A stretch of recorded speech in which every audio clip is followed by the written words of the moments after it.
The stream of families never stops, climbing towards Syria's most notorious Saydnaya prison, pushed on by reports that thousands of people imprisoned by the regime of Bashar al-Assad are still trapped alive in a section underground. The red section of the prison, they've been trying for days to reach it, Maysoon Labout tells us. There's no oxygen because the ventilation went out, and so they all may die. For the sake of Allah, help them. Is someone from your family in the prison? في حدا من عائلتك بالسجن هلا يعني؟ مين يعني? My 3 brothers and my son-in-law, she says. The roads are choked with cars full of people looking for loved ones.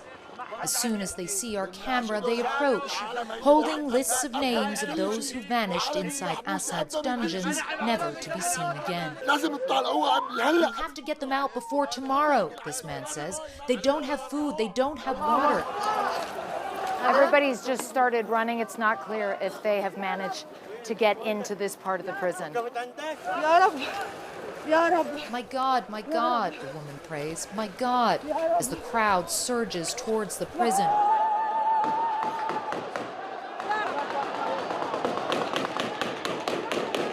So it looks like they think that they have managed to get access. A lot of celebratory gunfire, people now just flooding in.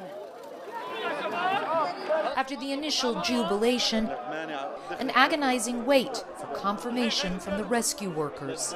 Many here have been waiting for decades. Hope was something they didn't let themselves feel until now. Rescue workers with Syria's white helmets break through the concrete looking for a way in. No one is certain where this red section is, or if it even exists. Inside the prison, family members are searching too. You can see people everywhere just combing through all the papers and records they can find, looking for names, seeing if maybe their loved ones are there.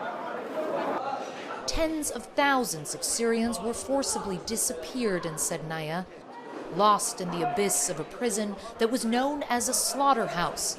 Industrial-scale arbitrary detention and torture, all to keep one man in power.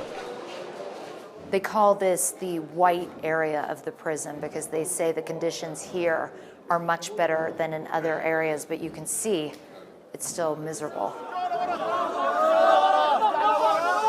In the center of the prison, another frantic rush. Someone thinks they have found a tunnel. They desperately try to get a look inside. Others look on, helpless. Not knowing is agony. Assad may be gone, but the legacy of his cruelty remains. Syrians on Monday, freed of the Assad family dictatorship for the first time in 50 years, raced toward one of the most infamous symbols of the regime's rule, the prison complex in Saydnaya. They searched for loved ones who disappeared inside years ago, some without a trace.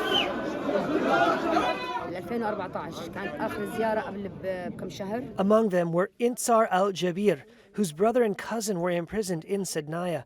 She said she used to visit her brother here until 2014, when authorities said her brother had died.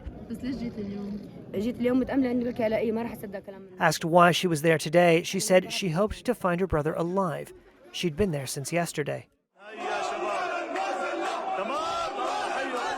On Sunday, as news broke that President Bashar al-Assad had fled as rebel forces advanced and his own army collapsed, the prison was opened and detainees streamed to freedom.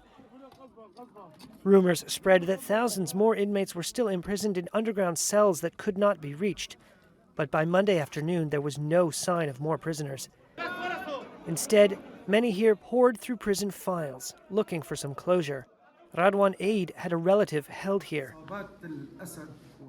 Assad's gangs and the prison's gangs are the ones who intentionally destroyed those documents.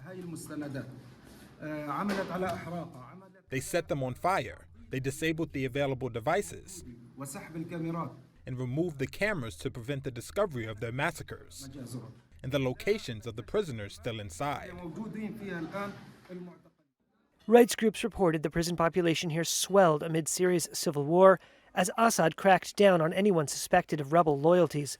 The regime holds as many as 70 prisoners in Saydnaya in cells that have a 5-person capacity. The U.S. State Department in 2017 said Saydnaya was the site of mass executions and said it had identified a new crematorium at Saydnaya for the bodies of hanged prisoners. Although the regime's many atrocities are well documented, we believe that the building of a crematorium is an effort to cover up the extent of mass murders taking place in Saydnaya Prison. Torture was widely documented. At a mosque on the road to the prison, people were registering names and phone numbers in case imprisoned relatives were found.